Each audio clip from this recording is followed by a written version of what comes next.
welcome back. Yes, my sweater says Dunder Mifflin. I am an office addict. I will play that show on repeat, watching it from beginning to end over and over again. I've probably seen that show 9 times, start to finish. Just something about that show. I can't stop watching it. Let me know down below if you are a fellow Dunder Mifflinite.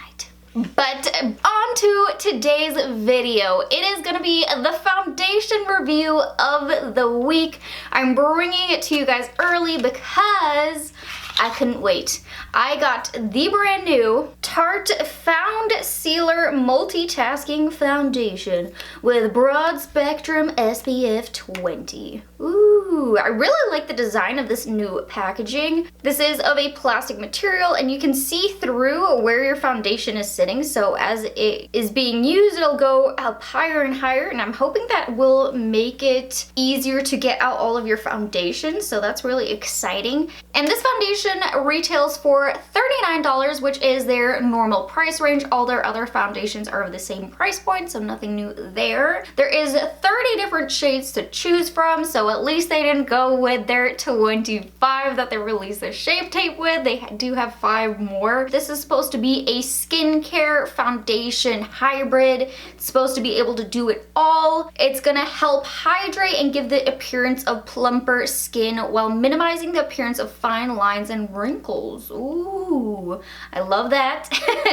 It is also supposed to protect with SPF 20, which we are gonna do a flash test once all of the makeup is applied and see how it looks with SPF inside. Usually you do get a little bit of a bounce back if there is sunscreen in your foundation, so we'll test that out and see how it looks. It's also formulated with Nourishing Super Balm Babassu, essential fatty acids and antioxidants. There is 3 different ways to apply. If you want light coverage, use your fingertips. If you want light to medium, use a sponge, and medium coverage all the way around, use a brush. So I'm gonna test out the brush and sponge, of course, and as usual, always formulated without parabens, mineral oil, phthalates, triclosan, sodium lauryl sulfate, and gluten. So lots of good stuff with this foundation. Definitely very interested to see how this will wear on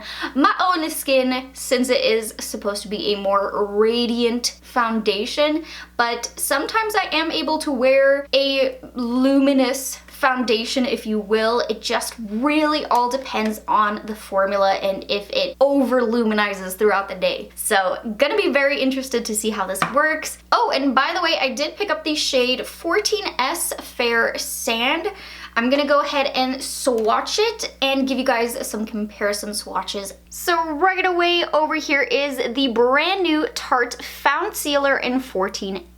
The one right next to is actually the Tarte Shape Tape, the original formula in Porcelain Beige. Third one over is the Makeup Revolution Conceal and Define in F3. Then we have the It Cosmetics Confidence in a Foundation in 120 Light Nude. That one is a little bit darker than my natural skin tone, but it gives a little bit of a tan. It actually works out when you work it in on the face. It's quite interesting.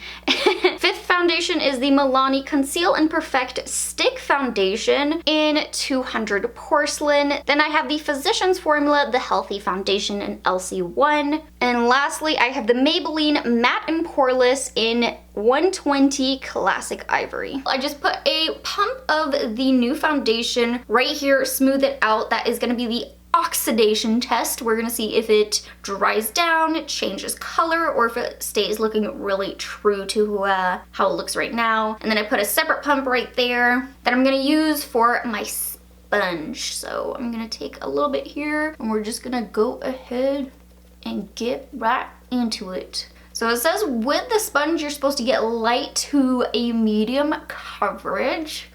And actually, wow, that is impressive. I took just like a little dot from the top and I got some good coverage from that. I was expecting it to be a lot more sheared out, so I'm really happy with the way that this is applying right now.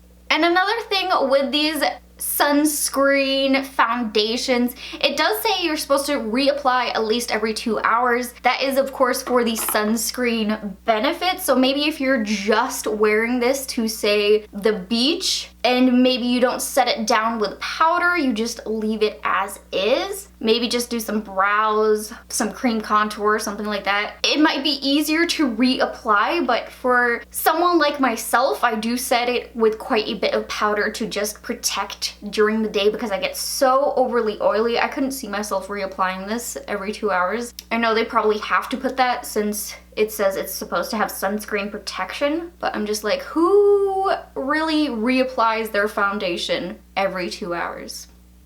I don't. At that point, I would just get some sunscreen and just spray it over, which by the way, you guys, if I'm going out in the sun and I want a little bit more sun protection throughout the day, I have actually been using and loving the Ulta Beauty Broad Spectrum SPF Sunscreen Rose Setting Spray. It has a matte finish and it's water resistant for 80 minutes. It has a really funky smell to it. If you bear through that, it is a really good sunscreen that helps protect throughout the day. I've used it several times. I even took it to Vegas with me when it was hot as heck last summer. Only used that on my face and it was beautiful protection. I prefer that one over the regular sunscreens because I feel like I get a little bit of a greasy, sticky feeling. At least for my face, I use regular sunscreen for the rest of my body. So just a little something if you guys need something to help touch up sunscreen throughout the day. So just want to throw that out there. But back to this. I think that is amazing coverage for the sponge side. And I didn't even use the full pump. So let me do another separate little pump. I am going to go in with a brush on the opposite side. I'm just going to pick up a little bit here and see the coverage difference. By the way, that was the Wet n Wild sponge, and now I'm going in with the Sigma F80 brush on this side. Really need to wash my face brushes because this is like my backup to my backup. I prefer the like rounded kabuki style brushes over these like flatter ones, but this will do. Wow, I feel like I'm using a whole lot more with the brush side for some reason. I'm already gone with that pump right there. And that's how much coverage I got. Still quite a few blemishes kind of poking through. Maybe I didn't get like a full pump out. It was kind of small. Let me do a little extra here and just test it out. I'll put a couple dots instead of picking it up with the brush too, because I just realized I pumped out like a teeny tiny little droplet, so that might have been what happened there. So let me do that. And maybe I should have just went straight in with like, smeared it out with my finger and then went in with a brush. Oh yeah, that's exactly what went wrong. I didn't get a full pump. The pump got stuck a little bit, so I had to pull out a little bit more, and I think that worked in to be like one full pump. And also spread it out with your finger instead of trying to pick it up with just the brush. Sometimes it does work just going in like boop, boop, boop, but sometimes I do have to spread it with my finger first. Pretty even in the coverage, but I think I might just take a little bit more here on the nose with my sponge around here, because I did get a few little stipple marks on the nose, so I'm gonna try to even that out a little bit. So I think I'm gonna land with the preference of the sponge. You can use whichever tool you prefer. I usually prefer a sponge, so I would go in with a sponge myself when using this foundation, because both sides even got a really beautiful radiant finish, so no differences there. I'm really enjoying the finish of this foundation. I think it looks really good at this point. I am gonna leave you guys for just a second to finish up the rest of the makeup, but I am gonna give you guys the time first. It is now 9:09 a.m. and we're using that as the starting point for the foundation wear test. And I think I'm gonna have to leave this swatch on my hand because it hasn't dried down yet. So I will leave that on while I'm doing the rest of my makeup, and then we'll see if it has dried down or changed colors after I'm done. So I'll be back in just 2 seconds.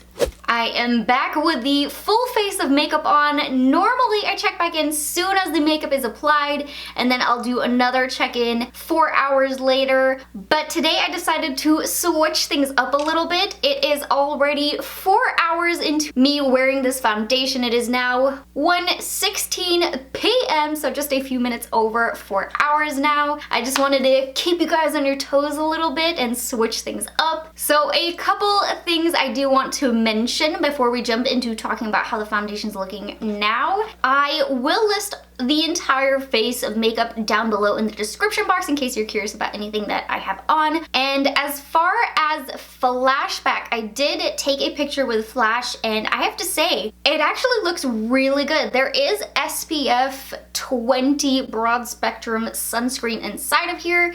So I was a little bit concerned, thinking there was gonna be a little bit of a bounce back with this foundation, but honestly, it looks pretty gosh darn true to color. Maybe there's a little bit, but I honestly don't even feel like it is that noticeable. If you were to go from day to night wearing this foundation, I think you would be set and not have to be afraid of flash photography. I think you could go into it perfectly fine and not have any issues, so that is really good because, I mean, sunscreen inside a foundation usually means flashback, so I really like that. And I do still have this swatch on the back of my hand for the oxidation test. I really hope that you guys will still be able to see it. I let it dry down fully right here, so it honestly really matches my skin tone. So it does dry down quite a bit and change its color. It's not as yellow in the undertone as when it first comes out of the pump. It actually ended up being almost the perfect match for me and my foundation shade. Now let me scoot you guys closer so you can see how the foundation has been wearing after 4 hours. So here is how the foundation is looking at this point.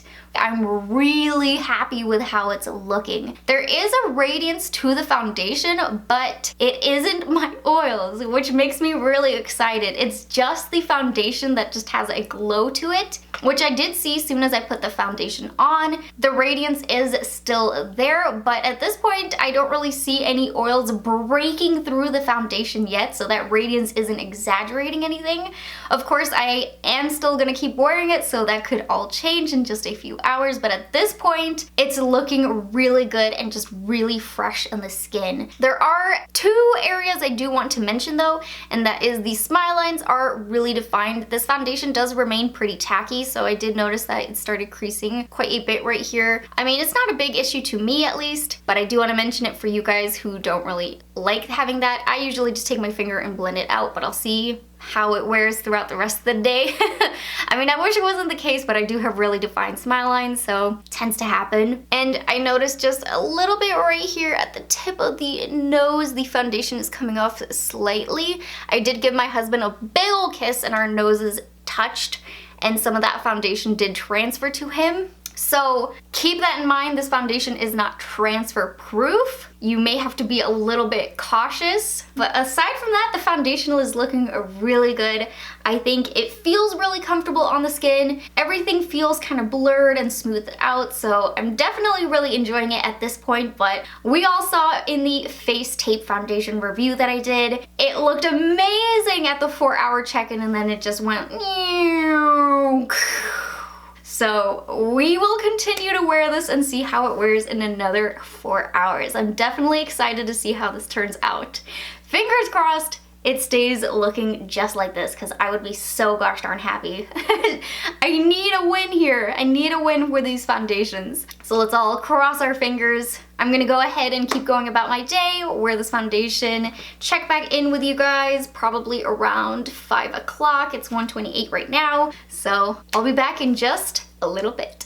You guys know what time it is. It is time for the final check-in. It is now 5:15 p.m. so we're just over the 8 hours now. And I have to say, I'm very pleasantly surprised with how this foundation is looking at this point. My oils have been contained for most of the day. You can see some areas are pretty shiny, but for the foundation to look like this at the end of 8 hours, I am very happy. I do want to take away the shine though and just see how everything is looking underneath. So I'm gonna take the ColourPop No Filter Powder in Light and just powder down where I see the oils, which honestly isn't even that much. I'm so happy with it. Oh man, some of my lipstick smudged up. Oh no. And like I mentioned, there is no touch-ups on these foundation days, so that was after 8 hours. Really happy with how that looked. But now, taking a little bit of a closer look once the oils are gone, there are some areas that I'm a little bit like about, which is the smile lines. Let me see if I can get you even closer. So the smile lines are pretty defined right here. And it looks like there was also a little bit of creasing going on here around the, not the smile lines, but the sides of the mouth. And a little bit up top here on the upper lip. Maybe just a teeny bit here on the chin. I'm wondering if I could take like a little beauty blender and see if I could buff that out. Okay, yeah, that did help to buff things out, so it looks pretty smooth again. Not the greatest thing that happened though. I think it's because it remains so tacky that it just kind of moves around maybe a little bit with my oils underneath. Because I didn't notice that until this check-in. I had just checked on it. It was like 6.5 hours in, so it happened sometime in between then and this 8-hour check-in that it started to move around a little bit. So I think it's because it remains tacky, and when those oils are coming through, that's when you start to notice that. But that is the only area in which I see that happening. The forehead and the cheeks and everything has remained really true to how it looks. No weird slipping of the foundation. I mean, it was really easy to blend out since it was still pretty tacky, but I'm like, meh. So that little area does leave me a little bit torn because I did really enjoy the oil control and how it looks so radiant to the face, but I didn't really enjoy that I had to go in with a beauty blender and blend that out. So, you know, if I were to give this any kind of rating, maybe I'd give it a 4 out of 5 stars because I had to go in and buff that out. And I give it a 4 instead of like a 3.5 because it was able to blend back and look really good afterwards, but the fact that you had to go in with a beauty blender is what knocks it down in the points, because otherwise, I mean, I really enjoy the foundation except from this part, so just keep that in mind. I would have to say for my drier skin types, I think you guys would love this foundation. It has stayed feeling so fresh on the face that it's just very comfortable. It does not dry out your face. It stays feeling really hydrated. So I think for you guys, this would be really awesome. And if you have oilier skin type, just kind of proceed with caution. Maybe see if you could get a sample first at Sephora and give it a little test drive for yourself and see if you have the same issue that I had just around this little mouth area. Because I mean, you never know. I will definitely be trying this out again and being sure that I touch up around somewhere around the 7 hours and then see if that issue will still remain. But that is where I'm gonna leave you guys for today. I do really hope that you guys enjoyed my review on the new Tarte Foundcealer. If you did, please don't forget to hit that like button, subscribe to my channel, and hit that little bell button. And I'll see you guys in my next video. Bye guys!